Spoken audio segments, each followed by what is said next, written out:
La différence entre 1 Corinthien et 2 Corinthiens. 1 Corinthien pratique, 2 Corinthiens c'est personnel. 1 Corinthien centré sur l'église de Corinthe, 2 Corinthiens est centré sur Paul qui ouvre son cœur et exprime son amour pour les Corinthiens.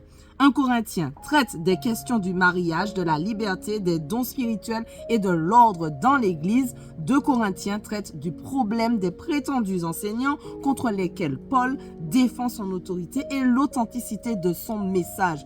1 Corinthien donne des instructions concernant la santé spirituelle de l'Église. 2 Corinthiens contient le témoignage de Paul destiné à accréditer les conseils qu'il donne pour la bonne santé spirituelle de l'Église. 1 Corinthien conseille l'Église sur la manière de combattre les influences païennes prévalentes à Corinthe et 2 Corinthiens rapporte un témoignage ayant pour but d'aider l'Église à contrecarrer l'influence pernicieuse des prétendus enseignants. Voilà, donc dans notre défi de lecture de la Bible de l'aurore au crépuscule, on vient de finir le livre de 1 Corinthien. On va commencer le livre de 2 Corinthiens, donc c'est pour ça que j'ai voulu faire le petit parallèle. Et maintenant, on va voir la vue d'ensemble. Donc le but du livre de 2 Corinthiens, c'est de confirmer le ministère de Paul, défendre son autorité apostolique et dénoncer les prétendus enseignants de Corinthe. L'auteur, Paul, les destinataires initiaux, les membres de l'église de Corinthe. Le contexte, Paul avait déjà adressé 3 lettres aux Corinthiens, dont 2 sont perdues, et en 1 Corinthien, la deuxième de ces lettres, il avait eu recours à un langage fort pour les reprendre et les enseigner. Dans son ensemble, l'Église avait bien réagi. Certains mettaient pourtant en doute son autorité et ses motivations. Le verset clé, « Nous sommes donc des ambassadeurs pour Christ, comme si Dieu adressait par nous son appel. Nous supplions au nom de Christ, soyez réconciliés avec Dieu. » Ça, c'est dans 2 Corinthiens 5, verset 20. La particularité de 2 Corinthiens, c'est que cette lettre est hautement personnelle. L'un des thèmes principaux, ce sont les épreuves. Donc, l'explication. Dans son ministère, Paul a connu les souffrances, les persécutions, les oppositions. Il a même été aux prises avec un handicap personnel. Mais en tout cela, il affirmait la fidélité de Dieu. Et l'application que nous, on peut avoir pour nous aujourd'hui, Dieu est fidèle. Quelle que soit l'épreuve, sa force suffit. Les difficultés qui peuvent survenir nous préservent de l'orgueil et nous apprennent à dépendre de lui. Il nous réconforte afin que nous encouragions les autres à notre tour. Voilà, si tu te demandes comment je fais pour avoir toutes ces infos, c'est dans ma Bible d'études, Vie Nouvelle. Bible d'études, franchement, elle est vraiment complète. Il y a des explications au verset, ça te met aussi le contexte, il y a des cartes. Vraiment, elle est complète. Donc, on va commencer la lecture du coup. Donc, dans 2 Corinthiens 1, de la part de Paul, apôtre de Jésus-Christ par la volonté de Dieu, et du frère Timothée à l'église de Dieu qui est à Corinthe et à tous les saints qui sont dans toute l'Achaïe. Que la grâce et la paix vous soient données de la part de Dieu notre Père et du Seigneur Jésus-Christ. Béni soit Dieu, le Père de notre Seigneur Jésus-Christ, le Père plein de compassion et le Dieu de tout réconfort. Il nous réconforte dans toutes nos détresses afin que nous puissions réconforter ceux qui se trouvent dans la détresse grâce à l'encouragement que nous recevons nous-mêmes de la part de Dieu. En effet, de même que les souffrances de Christ abondent pour nous, de même aussi c'est par Christ que notre réconfort abonde. Si nous sommes dans la détresse, c'est pour votre réconfort et pour votre salut. Si nous sommes encouragés, c'est pour votre encouragement, pour vous permettre de supporter les mêmes souffrances que celles que nous endurons. Et notre espérance à votre sujet est ferme parce que nous savons que si vous avez part aux souffrances, vous avez part aussi au réconfort. En ce qui concerne la détresse que nous avons connue en Asie, nous ne voulons en effet pas vous laisser ignorer, frères et sœurs, que nous avons été accablés à l'extrême, au-delà de nos forces, au point que nous désespérions même de rester en vie. Nous avions intérieurement accepté notre arrêt de mort, afin de ne pas placer notre confiance en nous-mêmes, mais en Dieu qui ressuscite les morts. C'est lui qui nous a délivrés d'une telle mort et qui nous en délivre encore. Oui, nous avons en lui cette espérance qu'il nous en délivrera encore. Et vous y contribuerez vous-même par la prière. Ainsi, la grâce obtenue pour nous par beaucoup de personnes sera pour beaucoup une occasion de remercier Dieu à notre sujet.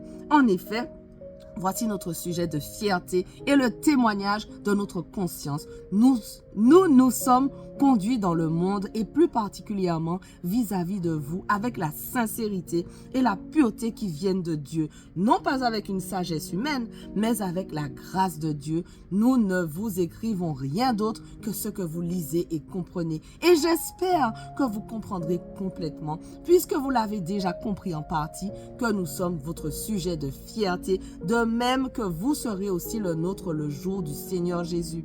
C'est avec cette assurance que je voulais d'abord aller chez vous afin que vous puissiez avoir une double grâce. Je voulais passer chez vous en me rendant en Macédoine, puis revenir de la Macédoine chez vous avec l'espoir d'être soutenu par vous pour mon voyage en Judée.